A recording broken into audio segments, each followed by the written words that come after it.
شاید اس کی وجہ سے وہ مشکل ٹریک تھا جس پر کامران کو گاڑی ڈرائیو کرنی تھی۔ سالار لاؤنج کے صوفوں میں سے ایک صوفے پر بیٹھا اپنی نوٹ بک پر کچھ لکھنے میں مصروف تھا، مگر وقتاً فوقتاً نظر اٹھا کر ٹی وی اسکرین کو بھی دیکھ رہا تھا جہاں کامران اپنی جدوجہد میں مصروف تھا۔ ٹھیک آدھا گھنٹہ بعد اس نے نوٹ بک بند کرکے سامنے پڑی میز پر رکھ دی، پھر منہ پر ہاتھ رکھ کر جمائی روکی دونوں ٹانگیں سامنے پڑی میز پر رکھ کر اور دونوں ہاتھوں کو انگلیاں سر کے پیچھے باندھے وہ کچھ دیر اسکرین کو دیکھتا رہا، جہاں کامران اپنی تمام چانسز ضائع کرنے کے بعد ایک بار پھر گیم کھیلنے کی تیاری کر رہا تھا۔ "کیا پرابلم ہے کامران؟" سالار نے کامران کو مخاطب کیا۔ "ایسے ہی نیا گیم لے کر آیا ہوں، مگر اسکور کرنے میں بڑی مشکل ہو رہی ہے." کامران نے بیزاری سے کہا۔ "اچھا مجھے دکھاؤ۔" اس نے صوفے سے اٹھ کر ریموٹ کنٹرول اس کے ہاتھ سے لے لیا۔ کامران نے دیکھا، پہلے 20 سیکنڈ میں ہی سالار اسے جس سپیڈ پر دوڑا رہا تھا، اس سپیڈ پر کامران اب تک نہیں دوڑا پایا تھا۔ جو ٹریک اسے بہت مشکل لگ رہا تھا وہ سالار کے لیے ایک بچگانہ چیز محسوس ہو رہا تھا۔ 1 منٹ بعد وہ جس سپیڈ پر گاڑی دوڑا رہا تھا، اس سپیڈ پر کامران کے لیے اس پر نظریں جمانا مشکل ہو گیا تھا، جبکہ سالار اس سپیڈ میں بھی گاڑی کو مکمل طور پر کنٹرول کیے ہوئے تھا۔ 3 منٹ کے بعد کامران نے پہلی بار گاڑی کو ڈگمگاتے اور پھر ٹریک سے اتر کر دھماکے کے ساتھ تباہ ہوتے ہوئے دیکھا۔ کامران نے کچھ مسکراتے ہوئے مڑ کر سالار کو دیکھا۔ گاڑی کیوں تباہ ہوئی تھی؟ وہ جان گیا تھا ریموٹ اب سالار کے ہاتھ کی بجائے میز پر پڑا تھا اور وہ اپنی نوٹ بک اٹھائے کھڑا ہو رہا تھا۔ کامران نے سر اٹھا کر اسے دیکھا۔ "بہت بورنگ گیم ہے۔" سالار نے تبصرہ کیا۔ کامران کی ٹانگوں کو پھلانگتے ہوئے لاؤنج سے باہر نکل گیا۔ کامران ہونٹ بھینچے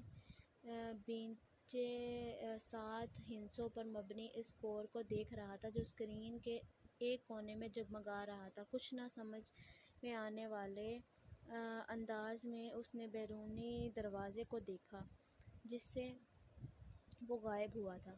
وہ دونوں ایک بار پھر خاموش تھے۔ اسجد کو الجھن ہونے لگی تھی۔ امامہ اتنی کم گو نہیں تھی جتنی کہ اس کے سامنے ہو جاتی تھی۔ کچھ آدھے گھنٹے میں اس نے گنتی کے کچھ لفظ بولے تھے۔ وہ اسے بچپن سے جانتا تھا۔ وہ بہت خوش مزاج تھی۔ ان دونوں کی نسبت ٹھہرائے جانے کے بعد بھی ابتدائی سال میں اس میں کوئی تبدیلی نہیں آئی۔ اسجد کو اس سے بات کرکے خوشی محسوس ہوتی تھی۔ وہ بلا کی حاضر جواب تھی، مگر پچھلے کچھ سالوں میں وہ یکدم بدل گئی تھی اور میڈیکل کالج میں جا کر تو یہ تبدیلی اور بھی زیادہ محسوس ہونے لگی تھی۔ اسجد کو بعض دفعہ یوں محسوس ہوتا تھا جیسے اس سے بات کرتے ہوئے وہ حدود درجہ محتاط رہتی ہے۔ کبھی وہ الجھی ہوئی سی محسوس ہوتی اور کبھی اسے اس کے لہجے میں بہت عجیب سی سرد مہری محسوس ہوتی۔ اسے لگتا وہ جلد از جلد اسے چھٹکارا پا کر اس کے پاس سے اٹھ کر چلی جانا چاہتی ہے۔ اس وقت بھی وہ ایسا ہی محسوس کر رہا تھا۔ "میں کئی بار سوچتا ہوں کہ میں خواہ مخواہ ہی تمہارے لیے یہاں آنے کا تردد کرتا ہوں۔ تمہیں تو اس سے کوئی فرق نہیں پڑتا ہوگا کہ میں آؤں یا نہ آؤں۔" اسجد نے ایک گہری سانس لے کر کہا۔ وہ اس کے بامقابل لان چیئر پر بیٹھی دور باؤنڈری وال پر چڑھی ہوئی بیل کو گھور رہی تھی۔ اسجد کی شکایت پر اس نے گردن ہلائے بغیر اپنی نظریں بیل سے ہٹا کر اسجد پر مرکوز کر دیں۔ اسجد نے سوالیہ نظروں سے اسے دیکھا مگر وہ خاموش رہی۔ اس نے لفظوں میں کچھ رد و بدل کے ساتھ اپنا سوال دہرایا۔ "تمہیں میرے نہ آنے سے کوئی فرق نہیں پڑے گا امامہ؟" "کیوں، ٹھیک کہہ رہا ہوں نا میں۔ اب میں کیا کہہ سکتی ہوں اس پر؟